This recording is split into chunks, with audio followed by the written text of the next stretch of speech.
and I'm delighted to be with you, distinguished guests, PATA leadership, ladies and gentlemen.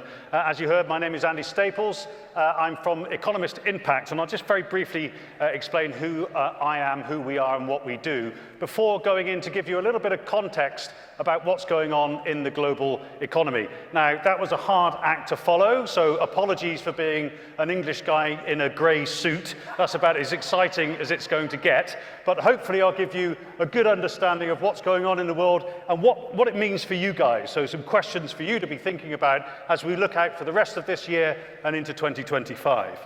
First and foremost, here we go, let me come on to this. The Economist Group, we've been around since 1843, arguing for free trade, for liberalism, for openness, all the things that travel and tourism stand for as well, the movement of people, of goods, of ideas around the world. We now describe ourselves as being in pursuit of progress across the four divisions of the Economist Group that we have. So the Economist itself, the weekly newspaper, as we call it, and hopefully everybody is in the room, is a subscriber. If you're not, come and see me and I'll sort you out. We also have Economist Education, which is basically executive education level courses curated by our editorial team. Economist Intelligence, many of you will be familiar with the Economist Intelligence Unit, the country data, the risk analysis, the macroeconomic indicators, industry analysis that you all rely on. And finally, Economist Impact, which is a part of the business that I'm representing for Asia here today. We do the custom research, and I'll just give you an example of some of the work that we do in the travel and tourism sector. So Economist Impact, we describe ourselves as having all of the rigor of a think tank, plus the capabilities of a global media brand in order to have impact. We want to look at some of the big, interesting questions facing the world today, and in particular sectors such as travel and tourism. A couple of papers that we've done recently, one with Airbnb, looking at that sort of return to tourism post-COVID, and to what extent sustainability related issues inform travel decisions. And then more recently, this program here that you can see with Booking.com, looking at the economic and social impact of tourism and how we can maximize the benefits of that whilst reducing some of the negative impacts. So that's the type of work that we do, research-led thought leadership. Okay, on with the global economic outlook, which is the main sort of event for today. So first and foremost, this is a map of the world, and I'll forgive you if you don't quite recognize it, but if you look at the little boxes here, go down to the bottom right, you'll see AU, NZ, Australia, New Zealand, and then you can see the rest of the world mapped out there. The different colors are really an indication of how well those economies are going to grow this year. These are our core forecasts. Now, if you look up in the top right corner, you'll see that the global economy grew at about 2.5% last year. We think, all things being equal, that the global economy will grow at about the same pace, at about 2.4% this year. But if you see economies that are red, orange, these are hotter economies. These are economies that are growing above that average for the global economy. And conversely, if you go to the other side where you see the blues and the purples, these are cold economies. These economies that are not growing as fast as the global average. And of course, one thing that immediately stands out is the right-hand side of the screen here in Asia, and then parts of Middle East and Africa as well. This is where all the growth is going to be for this year, and traditionally, that's how it's been as well. Let me just come onto this one. You can see on this chart the contribution that growth in Asia makes to global growth. It's the highest growing part of the global economy, and so if you have a look at this chart here, you'll see the light blue, 2022, dark blue, 23, 24, what we think for this year, and here's Asia Pacific and all the other major regions of the world. So, well done, you're in the right part of the world. This is where all the growth and activity is going to be taking place, and this is where it's going to continue to take place as well. Many of you will know what those drivers of growth are. You can see it in your daily activities, but just to call out a couple of points here. This is looking at the expanding middle class, and again, this is a story that's been unfolding for the last couple of decades now. But if you look at those little charts there, 23, 25, 27, you can see that steady progression. I'm looking at the chart on the left here, towards the right of the screen. In other words, the middle class is expanding. People have more disposable income. And if you go to the right-hand chart, that household income chart, you can see again the growth in that medium average household wealth within the region. This is one of the reasons why we see that continued growth story unfolding within Asia. Let me move on just to a couple of things that could go wrong. This is our risk map. So what I just showed you there are our core economic forecast. We think these growth rates are going to be achieved this year, but these are some risks that we see to the global economy. I mean, perhaps the biggest one that we want to be thinking about, and we'll come back to this a little bit later on, what if we get a new administration, and we all know who the Republican nominee is in the United States. What does that mean for global growth, and what does that mean for this part of the world? I'll come back to that later on. What if we have AI undermining trust? There's a lot of elections going on this year. There's one currently going on in India. We'll have one in the UK, most likely by the end of the year, and in other parts of the world as well. A big concern over the prevalence of AI, which has really exploded into our consciousness in the last couple of years. Generative AI, I'm talking about there, and the impact on democracy, on media, and so on. But anyway, you can look around and see some of the risks that we see in the global economy. We don't necessarily think that they're going to happen, but if they did, they would have certain levels of impact on economic growth. Something just to keep in mind. So what I want to do now is just quickly jump across the Pacific, have a look at the United States, the world's biggest economy, which, as I noted earlier on, is going to have this presidential election in a few months, which will have major implications for the global economy. Just a few things to note there. First and foremost, if we were here this time last year, all of the expectations were that the United States would go into recession. That didn't happen. Throughout 2024, the United States proved far more resilient than most people, ourselves included, thought that it would be. And that's underpinned that sort of positive, sort of mediocre, lukewarm growth story that we have for the global economy. So the US economy is actually in pretty good shape. We think that it will slow down a little bit this year, but then it will start to pick up as interest rates start to come down. I'll come back to that in a moment. So first and foremost, the United States is a resilient economy and will continue to be so. One of the reasons why we've got some sort of wind in the sails of the US economy is the Inflation Reduction Act, the IRA, which is all about greening the US economy. Massive amounts of money going into that energy transition, for example. So have a look out for that, because it has implications for this part of the world as well. You'll come across there and see this. I love using Economist covers. You've got all of this stuff going on there, just tells a story in its own right. But it's quite likely that President Trump will have a second go at office in the election this year. Now, what does that mean for America? What does that mean for American allies? What does that mean for countries that don't actually get on very well with America at the moment? Lots of things to unpack there. And if you come to that last cover there, America-China, the core relationship in the global political economy. The number one economy and the number two economy don't get on very well, as many of you will be fully aware of as well. And other economies get caught within that. I'm based in Singapore. Singapore is desperate to avoid being pulled one side or the other, as are many other economies around the world. The world is somewhat fractured. We have different competing models of economic growth, of organizing society and so on, and that really is crystallized in that relationship between the United States and China. So something to keep your eye on. But let's look at the US dollar, because this is a really interesting one, what's been going on here, and it has dramatic implications for travel and tourism. On this left-hand chart here, you've got the interest rates, the cost of borrowing money, basically, in the United States. And if you come right over here, that's the legacy of COVID, right? Around the world, central banks, the Fed, the Bank of England, European Central Bank, Bank of Japan, and so on, all cut their interest rates down to zero.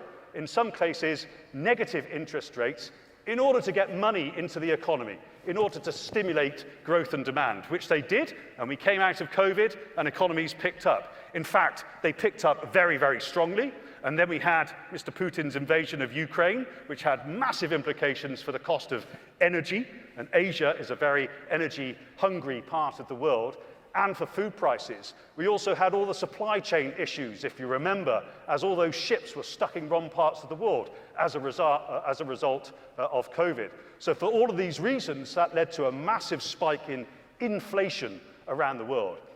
How do you tame inflation? Well, you hike up interest rates, you reduce demand for money, and that sort of it should take care of inflationary pressures. So that's what we saw. Look at that dramatic hiking of interest rates in America. Now, one result of high interest rates is that your currency gets stronger and stronger. And if you're the US dollar, the world's reserve currency, then you get to a situation that we have today, that the US dollar over the past, year, 18 months, maybe a bit longer, has been very strong. You can see that in the interest rates there, one indicator. There's been a lot of expectation that the United States will start to bring down interest rates, but that's been pushed back and pushed back and pushed back as inflationary pressures still underpin the US economy. Our latest forecast is that by September of this year, interest rates will start coming down. Okay, so that's one part of the story. But if you think about the US dollar, what does that mean for currencies in this part of the world? Well, you can see from the Hong Kong dollar all the way down to the Japanese yen, they've depreciated against the US dollar. They've got weaker, and particularly in Japan.